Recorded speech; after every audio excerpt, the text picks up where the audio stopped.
If you're planning a trip to Barcelona, or just dreaming about one, this episode is going to save you time, money, and a few bad decisions. We're covering a full 7-day itinerary. The musties. The overrated traps, the best neighborhoods, the food you absolutely cannot leave without trying, and the booking mistakes that catch most first-time visitors completely off guard. In less than an hour, you'll got everything you need. Here's your Barcelona guide. So if you are sitting on the beautiful, pristine white sands of Barcelona's beaches right now, just enjoying that Mediterranean breeze and watching the waves roll in, you are basically sitting on a multi-million-dollar lie. A very comfortable lie, to be fair, but yes. Right. Because until the early 1990s, that sprawling, idyllic beach simply did not exist at all. Not even a little bit. The coastline was this heavily polluted industrial wasteland.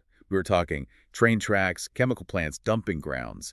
The city had entirely turned its back on the sea. It's wild to think about now. Yeah, and it took the catalyst of the 1992 Olympic Games for planners to step in, demolish those factories, bury the railways, and literally truck in millions of tons of sand to engineer the coastline from scratch. Which is just a phenomenal feat of urban engineering. I mean, the ancient, timeless Mediterranean beach culture you see today is, structurally speaking, younger than the internet. And that perfectly encapsulates the reality of Barcelona, really. What feels ancient is often modern, and what feels modern is usually built on top of, a 2,000-year-old Roman foundation. Exactly. And the problem is, when you visit this city for the first time, your instinct is going to be to treat it like a static museum. Oh, absolutely. People drop their bags, look at their checklist, and just immediately start sprinting. You want to see the big cathedral, eat the tapas, and just power through all those iconic streets in a long weekend before the jet lag even sets in. Which, I have to say, is the fastest way to completely misunderstand the city. And that is exactly why we are doing this deep dive. The goal today is to build the ultimate 7-day itinerary for you, the listener. We want to help you bypass the postcard cliches and avoid those rookie mistakes that will just, bleed your travel budget dry. Definitely. But most importantly, we need to frame this correctly from the start. You are not just visiting some generic Spanish holiday destination. No, you are not. You are visiting the fiercely proud capital of Catalonia. And that distinction is the lens through which you really must view everything. I mean, Catalonia has its own language, its own parliament, its own distinct history of industrialization. And its own architectural renaissance, too. Exactly. Understanding that Barcelona is the capital of Catalonia, it explains the dual languages on every street sign you'll see. Right. It explains the specific flavor profiles of the food, and even the underlying political defiance built right into the very stones of the buildings. So let's look at the timeline. We are building a 7-day itinerary for you. Now, a really common assumption is that 4 or 5 days is plenty for a European city break. Why is a full week the necessary commitment here? It really comes down to the city's internal rhythm. Anything less than a week, it just traps you in this frantic logistical sprint. You're just constantly looking at your watch. Right. You're calculating the transit time between Park Güell and the Gothic Quarter and stressing out. 7 days is, I'd say, the precise biological and psychological threshold you need to adapt to the Catalan clock. Which is very different from the clock you were probably used to. Completely. You need time to naturally shift your hunger to a 3 p.m. lunch. And you need time to observe the evening passé. The passé. That's the traditional purposeful evening stroll, right? Exactly. Locals take this slow walk just to see and be seen, and you just cannot force the passeg on day 2 when you are still vibrating with travel anxiety. You really have to surrender to the pacing. Right. But before you can take that purposeful stroll, you need a home base. You gotta drop the bag somewhere. Right. And this is where the romantic ideal usually clashes pretty hard with physical reality. The immediate assumption for any first-time visitor is that they need to book an apartment right in the Gothic Quarter, the Barri Gòtic, or maybe the neighboring Elborn. Yeah, that's what everyone thinks they want. Because you look at the photos of these winding, claustrophobic, medieval alleys, and it just feels so authentic. Oh, the visual appeal is undeniable. You imagine throwing open your wooden shutters in the morning to the sound of church bells? It sounds perfect. It does, but you have to look at the physics of those neighborhoods. The Gothic Quarter is a labyrinth of incredibly narrow streets with very high, solid stone walls. And practically no soft surfaces. Right, there are almost no trees, no lawns to absorb the sound. So it's essentially an acoustic canyon. It is a perfectly designed echo chamber. If a group of revelers walks down the street at 3 a.m., The sound waves just bounce back and forth off the stone facades all the way up to your fourth-floor window. Oh, wow. And when the municipal sanitation trucks arrive in the early hours to empty those massive glass recycling bins, That's going to be loud. the mechanical grind and the shattering of literally hundreds of bottles will sound like it is happening right at the foot of your bed. The trade-off for sleeping in a medieval footprint is density and relentless noise. Okay, so if the historic center is an acoustic trap, you have to look outward. And historically, looking outward in Barcelona means looking at Gràcia. Gràcia is fascinating. It really is, because it operates almost like a completely different municipal entity. Well, because for most of its history, it actually was. Gràcia was an entirely independent town, totally separated from the walled city of Barcelona by open fields. I think it wasn't even officially annexed by Barcelona until, what, 1897? Something like that, yeah. And even today, the architecture still reflects that village scale. The streets are largely pedestrianized because they were built for carts, not cars. Which naturally filters out all that heavy, noisy traffic. Exactly. It is highly residential, packed with independent bookstores and structured around these great public squares like Plaça del Sol. It really feels like the neighborhood you go to when you want to stop feeling like a tourist and just start pretending you live there. Absolutely. But right between Gràcia and the old Gothic center sits the Eixample. And if you're looking at a map, the Eixample is impossible to miss. It jumps right out at you. It is this massive, rigid grid of perfect octagonal blocks that stretches across the entire middle of the city. The Eixample, which literally translates to the expansion, is one of the greatest urban planning experiments in history, I'd argue. How so? Well, in the mid-19th century, the old walled city was suffering from extreme density and horrible cholera outbreaks. So an engineer named Ildefons Cerdà designed this massive grid to act as a kind of public health algorithm. So it wasn't just an aesthetic choice to make it look like graph paper from above? Not at all. It was designed as a respiratory system for the population. Cerdà actually calculated the exact volume of air a human needed to breathe. Wow. Yeah, and he designed the street widths and courtyard sizes to maximize sunlight, ventilation, and egalitarian living. And he also chamfered the corners of every block, right? Cutting them off at these 45-degree angles. He did. And this wasn't for cars, because obviously cars weren't a thing yet. It was to allow the steam trams of the era to make wide turns without slowing down. That's brilliant. It is. And today, those chamfered corners create these wonderful, open, sunlit intersections everywhere you go. Okay, so if you were choosing a home base, it really becomes a calculation between the village intimacy of Gràcia and the grand, airy convenience of the Eixample grid. Right. And honestly, the most strategic play for a traveler is actually the borderland. So staying right between the two. Exactly. If you find lodging on the northern edge of the Eixample, right where it bleeds into Gràcia, you isolate yourself from the noise of the old city. But you still retain immediate walking access to both the local village cafes up north and the monumental modernist boulevards down south. Exactly. That border placement also optimizes your access to the transit network, which actually brings up the next critical logistics trap. Let's talk about that.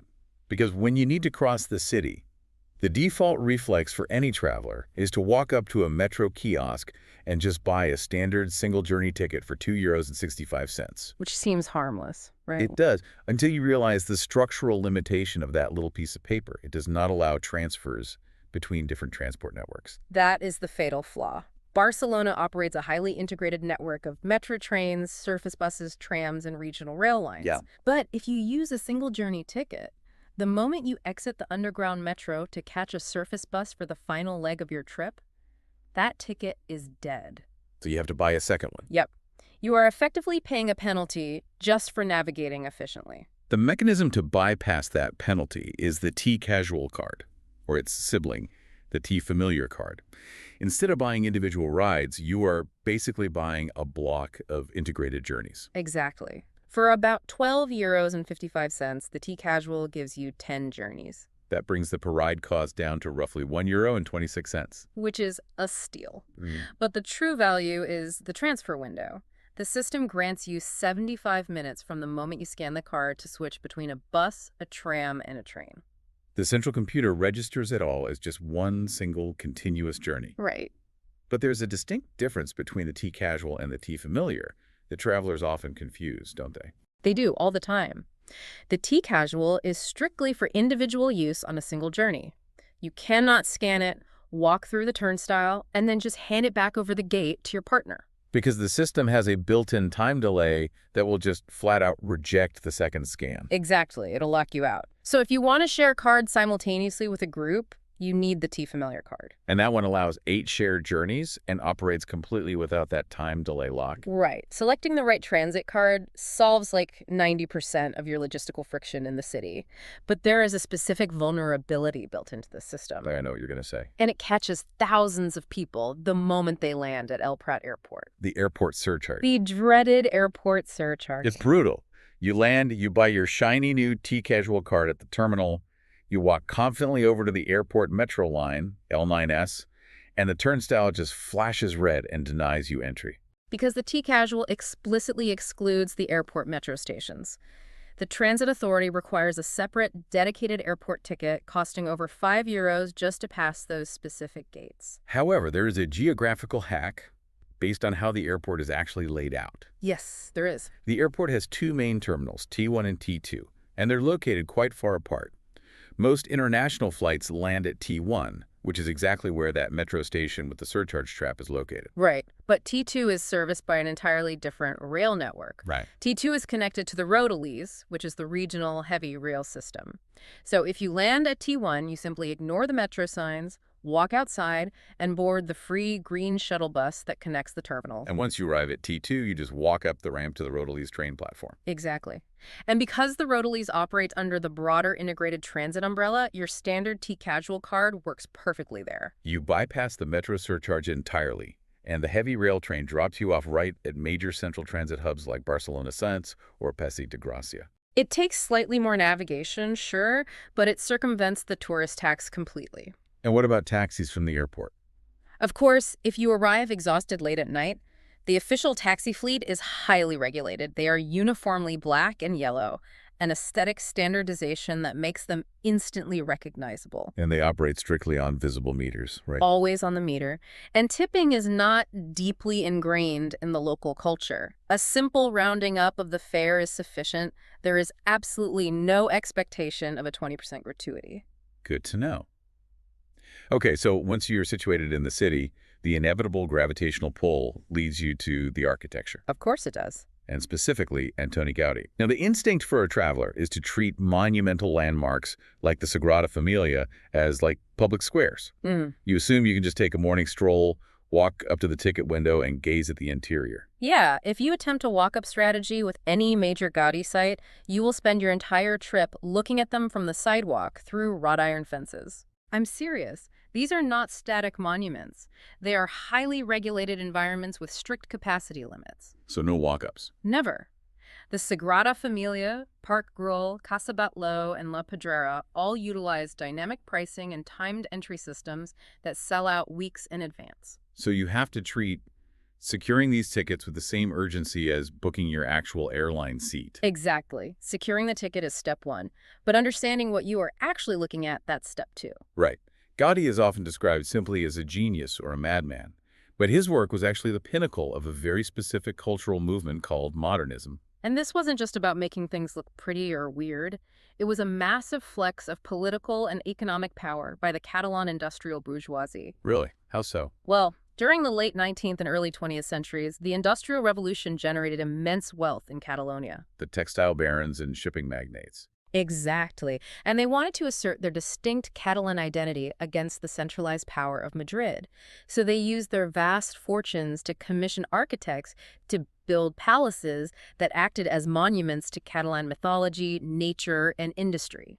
So modernism was basically their visual declaration of independence. That's a great way to put it. And the Sagrada Familia is the absolute apex of that era, though it obviously transcends standard architecture. I mean, it has been under construction since 1882. Mind-blowing, isn't it? It is. But what makes it so revolutionary isn't just the timeline, it's the structural engineering. Before Gaudí, if you wanted to build a massive stone cathedral, you had to use heavy exterior flying buttresses to prop up the walls. Right, to keep them from collapsing outward under the weight of the massive roof. Well, exactly. But Gaudí viewed flying buttresses as architectural crutches. To eliminate them, he had to completely rethink how gravity interacted with stone. So what did he do? He spent a decade building these incredibly complex inverted models using strings and small weighted bags of birdshot. By hanging the strings upside down, he allowed gravity to pull them into natural, self-sustaining curves, specifically catenary arches. He essentially let physics design the building, and then he just flipped the model upright. Exactly. Because the arches were naturally optimized to direct the load straight down into the ground, he didn't need thick exterior walls at all. Oh, wow. Yeah, he could open up the entire structure. Inside, he designed the load-bearing columns to branch out at the top like the canopy of a forest. Which makes sense when you look up from the inside. Right. And by distributing the immense weight across these branches, he freed up the exterior walls to be almost entirely made of glass. Which creates that astonishing interior lighting effect. It's breathtaking. Stained glass is actually intentionally polarized, right? Yes. On the eastern facade, where the morning sun rises, the glass is tinted in cool oceanic blues and forest greens to represent birth and early life. And then on the western facade. The western facade captures the harsh setting sun in aggressive fiery reds and deep ambers, symbolizing passion and death. The whole building basically acts as an enormous, slow-moving solar clock. That is just incredible.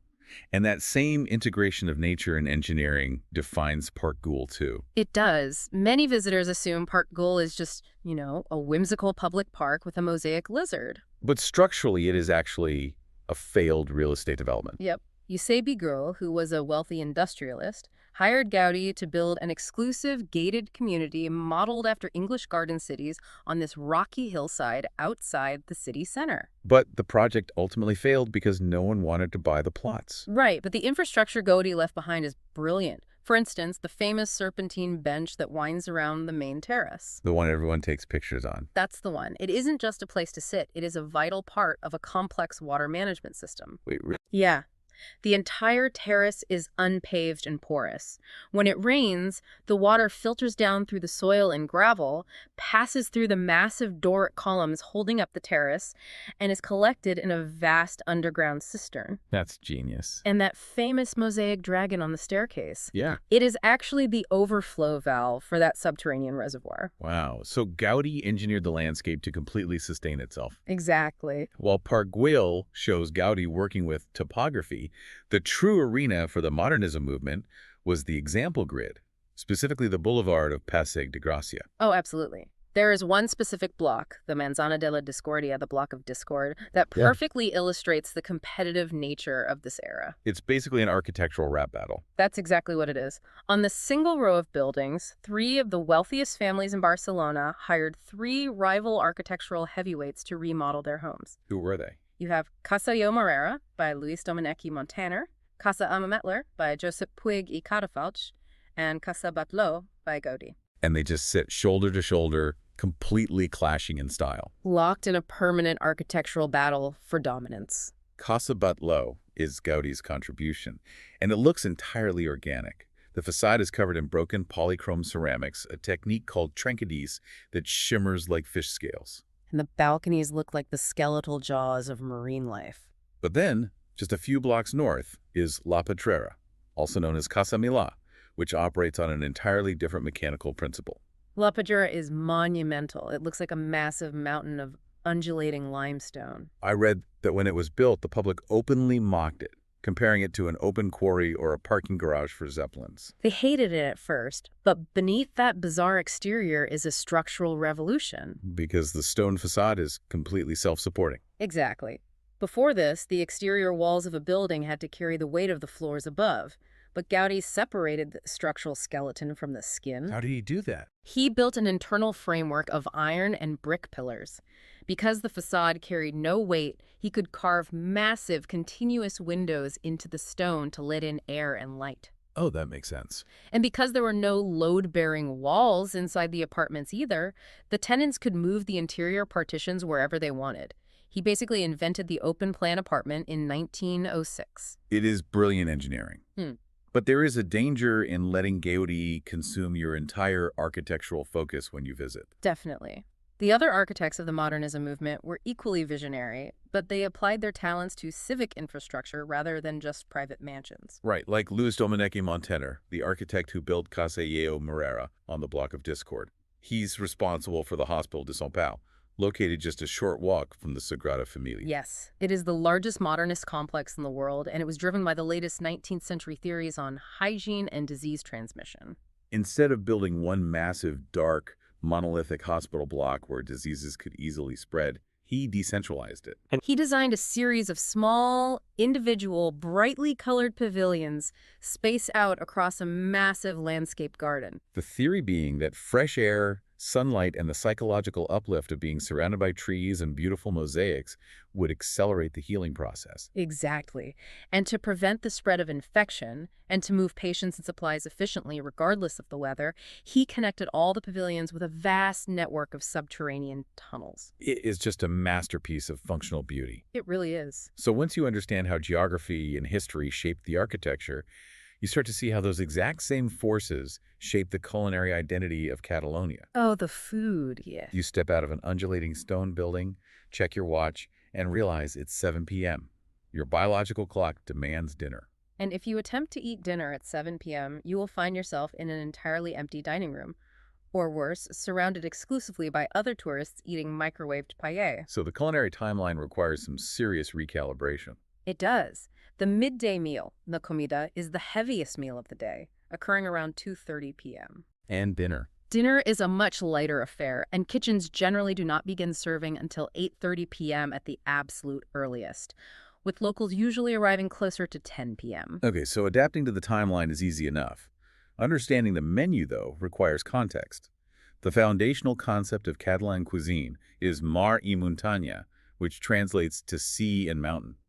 And this isn't just some clever marketing term for surf and turf. Right. It is a deeply historical method of survival based on the geography of the Empordà region, where the rugged Pyrenees Mountains abruptly crash into the Mediterranean Sea. Historically, the peasant farmers in these coastal mountain towns were incredibly isolated.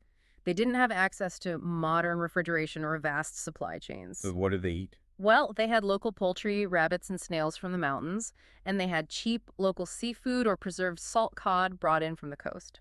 So mar y muntanya was born out of the necessity to stretch these limited proteins by cooking them together in the same pot. The mechanics of how these dishes work are fascinating. You might see chicken braised with langoustines or meatballs cooked with cuttlefish. It sounds weird to some, but it works perfectly because Catalan chefs use complex foundational flavor bases to bridge the gap between the meat and the seafood. Like what? They use a sofrigit, which is onions and tomatoes slowly caramelized for hours until they turn into a dark, sweet jam, and a picada, which is a thick paste made of crushed toasted almonds, garlic, parsley, and sometimes fried bread. They stir it in at the very end to thicken the sauce and bind those contrasting flavors together. That sounds incredible. And that same reliance on local, high-quality ingredients defines what is probably the most ubiquitous dish in the region. Payam tomaquet, or bread with tomato. It is fundamentally simple, but so good. A slice of rustic bread, toasted, rubbed aggressively with a halved raw tomato, drizzled with virgin olive oil, and finished with coarse salt. The acidity of the tomato cuts through the richness of the oil, while the bread acts as a textural sponge. And it is served with almost every single meal. While traditional sit-down meals are the backbone of the culture, the informal bar culture introduces another layer of complexity. Specifically, the difference between tapas and pintxos. Yes, visitors often use the terms interchangeably, but they represent entirely different operational systems. So break it down for us. What are tapas? Tapas are deeply ingrained in Spanish culture. They are small, shareable portions of dishes like patatas bravas or Iberian ham, ordered from a menu and brought to your table by a server. Okay, and pintxos. Pintxos, however, operate on a localized honor system. They actually originate from the Basque country in the north, right? Yeah. The word pintxo translates to spike or thorn. Which refers to the wooden toothpick used to pierce the ingredients and anchor them to a slice of baguette. Got it. The architectural layout of a pintxos bar completely dictates how you interact with the food. These bars are typically narrow, loud, and incredibly crowded. There is simply no space for waiters to navigate with trays. So how do you get your food? The entire bar counter is lined with platters of different pintxos. You ask the bartender for an empty plate and a glass of vermouth, and you just serve yourself directly from the counter. Oh, that's fun.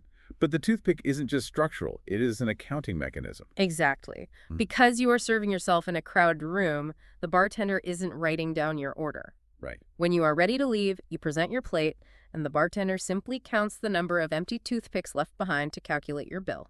Which requires a fundamental social contract. I imagine pocketing a toothpick to save €2 is frowned upon. Frowned upon. It is not just petty theft. It is a massive violation of the trust that allows the entire ecosystem to function. Absolutely do not do that. Good tip. Now, to understand where the raw ingredients for all these meals originate, you have to look at the market system. Barcelona is built around an amazing network of neighborhood municipal markets. The most famous being the Mercat de la Sant Josep de la Boqueria, located right on the bustling promenade of Las Ramblas. Right. And La Boqueria has an incredibly polarized reputation. Yeah, food media always praises it as this culinary temple, while locals often dismiss it as an unnavigable tourist trap. The reality is determined entirely by how deep you are willing to walk into the building. What do you mean? The layout of La Boqueria is a masterclass in modern retail economics, overlaying a 13th century meat market. The stalls, located directly at the main entrance on Las Ramblas, pay the highest rents. So they have to make that money back somehow. Exactly. They do not cater to local chefs. They cater to the visual demands of the thousands of cruise ship passengers walking by every hour. So that's where you find those brightly colored pre-sliced fruit cups, paper cones of expensive ham, and exotic smoothies. It is pure visual merchandising. If you buy a €5 fruit cup at the entrance, you are participating in the tourist trap. But what if you keep walking? If you bypass the front rows and push your way into the dense concentric circles at the back of the market, the economics totally shift. Because the rent is lower. The rent is lower, and the clientele changes. This is where the actual cold chain logistics happen. You find these specialized fishmongers breaking down whole tuna on ice, the butchers preparing specific cuts of tripe, and tiny, unpretentious bars where locals stand shoulder to shoulder eating fried eggs and baby squid at 8 a.m. Exactly. But for a traveler seeking the authenticity of a market without the friction of the crowds on Las Ramblas, are there alternatives? Oh, absolutely. The city offers alternatives that maintain their primary function as neighborhood hubs. The Mercat de Santa Caterina in El Born is an excellent example. I've seen pictures of that one. It was completely renovated by architect Enric Morales, right? Yes. He covered it in a sprawling, undulating, brightly colored mosaic roof designed to mimic the colorful vegetable stalls beneath it. Beautiful. It offers the same high-quality produce as La Boqueria, but operates at a frequency tuned to residents rather than tourists. Okay, so having navigated the markets and the dining schedules, you were inevitably drawn back into the streets to walk it all off. Always walk. And this is where the physical layers of history become really tangible. Yeah. When you walk through the Gothic Quarter, you aren't just walking through a medieval city. No, you are walking directly on top of the original Roman colony of Barcelona. And the structural skeleton of Rome is still there, isn't it? It is. In certain parts of the Gothic Quarter, modern apartment buildings literally incorporate sections of the ancient Roman aqueducts and defensive walls right into their foundations. The city simply built upward, compressing centuries of infrastructure into a single streetscape. Right. And the focal point of this area is the massive medieval cathedral of the Holy Cross and St. Eulalia. And tucked into the cloister of this solemn Gothic structure is a biological anomaly, a flock of exactly 13 white geese. Always 13. White geese? Well, the geese serve a dual purpose. Practically, in medieval times, geese were used as biological alarm systems for monasteries and estates. Really?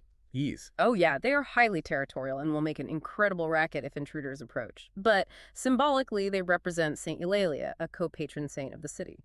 And according to the historical narrative, she was a young Christian girl martyred by the Romans in the 4th century. Right. She was 13 years old at the time of her execution, which dictates the strict number of geese kept in the cloister, and their white feathers symbolize her youth. Wow. And just a short, somewhat complicated walk from the cathedral is a location that forces you to confront a much more recent, brutal layer of history. Plaza de San Felipe Neri. Yes. It's this tiny hidden square, completely enclosed by stone walls. It feels like a tranquil sanctuary until you look closely at the lower facade of the Baroque church. It's sobering. The stone is violently scarred, gouged, and pitted, and these are not signs of natural erosion or poor maintenance. No, they are the physical shrapnel scars from the Spanish Civil War. In January 1938, during the aerial bombardment of the city, a bomb was dropped directly on the square, striking an orphanage and killing 42 people. The majority of them children. It's heartbreaking. And in the aftermath of the war, the city authorities made a conscious decision not to repair the stonework. They left the blast damage entirely intact. It transforms the wall into a permanent visceral memorial. It forces the observer to acknowledge the tactical realities of the bombardment and the trauma the city endured. It grounds the beauty of the architecture in a harsh historical reality. Well, it really does. Now, exiting the dense, shaded alleys of the Gothic Quarter often deposits you onto Las Ramblas, the wide, pedestrianized boulevard that acts as the dividing line of the old city, stretching down to the sea. And the distinct meandering curve of Las Ramblas, which sharply contrasts with the rigid grid of the Eixample, is actually a product of its geological origin. Because it wasn't originally a street at all. No, the word Rambla is derived from an Arabic word meaning a sandy riverbed. For centuries, this was a seasonal stream that carried rainwater runoff from the Calcerola Mountains down to the Mediterranean, acting as the physical boundary just outside the old city walls. Right. And when the city eventually expanded, they simply paved over the dry riverbed, which is why it curves naturally through the urban landscape today.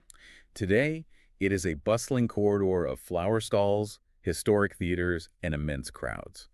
And where there are immense crowds, There is an optimized ecosystem for theft. pickpockets. The pickpockets operating on Las Ramblas and within the metro system are highly skilled technicians. They do not rely on physical intimidation or violence. They rely purely on the mechanics of distraction. It is entirely based on manipulating your attention span. Exactly. They will engineer a sudden bottleneck on an escalator, or explicitly drop something at your feet, or bump into you while holding a map to break your visual field. And in the fraction of a second your brain takes to process that anomaly, your peripheral awareness drops, and they extract your phone or wallet. So the countermeasure isn't anxiety, it is simply denying them access. Keep valuables in front pockets, keep bags crossed over your chest, and just maintain a standard level of urban situational awareness. Good advice. So if Las Ramblas is the dividing line, the neighborhood on its western flank offers a stark demographic contrast to the Gothic Quarter. El Raval. El Raval has historically been the city's densely packed working-class perimeter. It was outside the primary municipal control for centuries. Which led to its reputation as a gritty industrial district filled with textile factories and nightlife.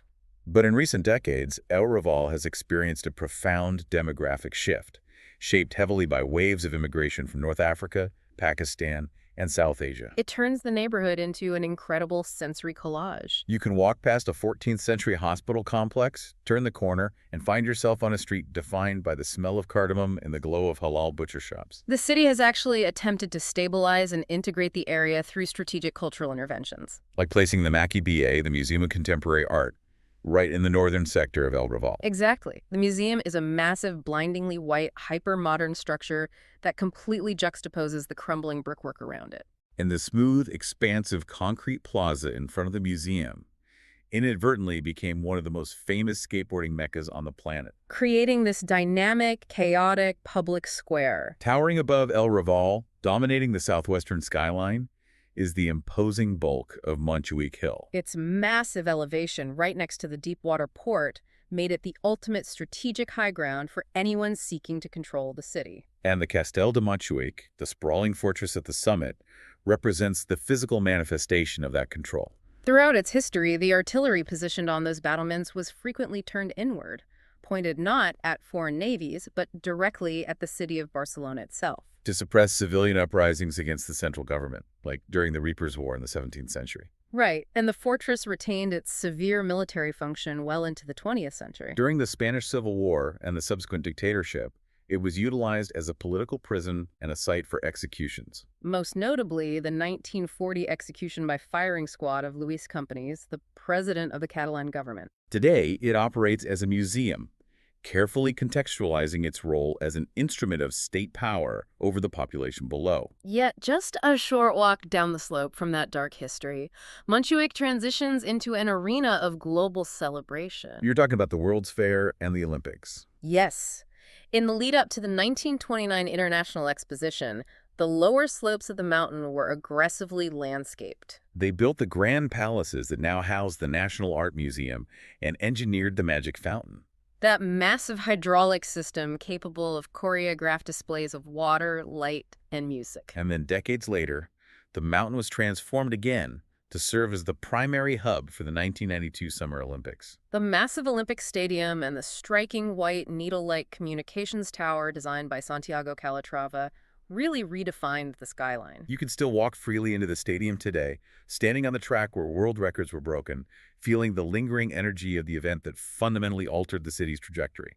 Which actually brings us right back to the waterfront and the massive urban renewal project triggered by those Olympics. Because the creation of the beaches was just the first phase. Once the city realized the economic potential of reclaiming its industrial zones, they turned their attention to the neighborhood of Poble Nou, stretching out along the northern coastline. For over a century, Poble Nou was the engine room of Catalonia. It was packed with textile mills, heavy machinery factories, and towering brick smokestacks. Earning it the nickname the Manchester of Catalonia. But as heavy industry collapsed in the late 20th century, the area became a sprawling ghost town of derelict warehouses. Until the early 2000s, when municipal planners executed a rezoning initiative called 22 at Toke. The objective was to transform the decaying industrial grid into a high-tech knowledge and innovation district. But crucially, they implemented strict heritage regulations. Developers were permitted to build massive, glass-clad tech offices and university campuses, but they were legally required to preserve the historic brick chimneys and factory facades, Integrating them directly into the new architecture.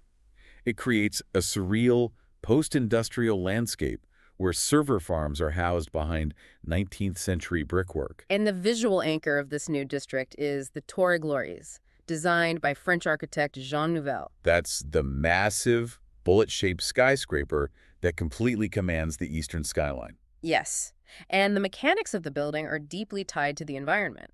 Nouvel stated he was inspired by the rounded, geyser-like peaks of the Montserrat mountain range. The outer skin of the tower is made of thousands of glass louvers outfitted with temperature sensors, right? Exactly. They automatically open and close based on the angle of the sun and the direction of the wind to naturally regulate the internal temperature of the building. And at night, embedded LED arrays turn the entire structure into a shimmering, shifting beacon of light. It's a gorgeous building. As you move back toward the historic center from those high-tech zones, you encounter a monument that perfectly bridges the gap between the city's industrial past and its civic pride, the Arc de Triomphe. Now, when most people hear Arc de Triomphe, they immediately picture the massive white stone structure in Paris, built to glorify Napoleon's military conquests. But the physical and conceptual differences here are profound.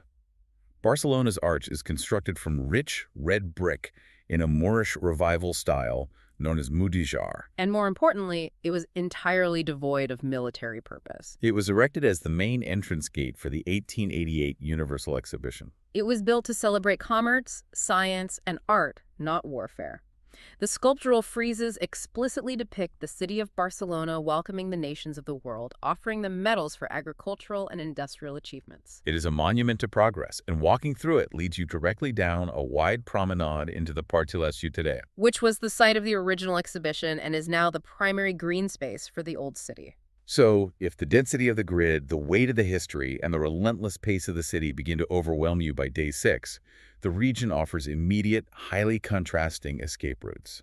The transportation network makes deep geographical shifts possible in under an hour. If you need to trade the concrete for elevation, the primary target is Montserrat. You board a regional train at Plaza España, and within an hour, the landscape violently changes. You are confronted by a towering, jagged mountain range composed of pink, conglomerate rock. It looks as though massive, bulbous pillars of stone have been fused together. And to access the Santa Maria de Montserrat Abbey, which is a medieval monastery built directly into the side of the cliff face, you transfer to a cremallera. A cremallera. It's a specialized rack and pinion railway designed to grip a toothed track and pull the train vertically up the extreme gradient of the mountain. The air temperature drops, the noise of the city vanishes, and you are left with sweeping, silent views of the Catalan countryside. It's a perfect escape. Conversely, if you want to escape to the coast without the crowds of the urban beaches, you take the commuter train 30 minutes south to Sitges. Sitges is a historically wealthy coastal town that became a haven for artists and writers during the modernism movement. It offers beautifully preserved architecture, a deeply ingrained LGBTQ+ friendly culture, and a relaxed, intimate beachfront that feels entirely removed from the metropolitan intensity of Barcelona. Synthesizing this entire itinerary, the acoustic calculations of the Gothic Quarter, the thermodynamics of the example grid, the structural gravity of Gaudí's columns, and the historical survival tactics baked into the cuisine, it really reveals the true nature of the city. When you spend 7 days actively engaging with these mechanisms, you realize that Barcelona isn't just a collection of beautiful artifacts kept under glass. No, it is a highly optimized, relentlessly evolving machine for living.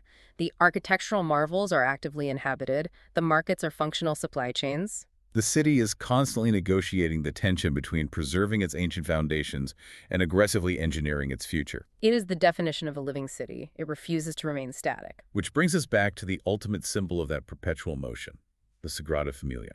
It has been under construction for over a century and a half. The scaffolding, the massive cranes, the dust, and the noise are the only reality anyone alive today has ever known. It is a permanent state of becoming.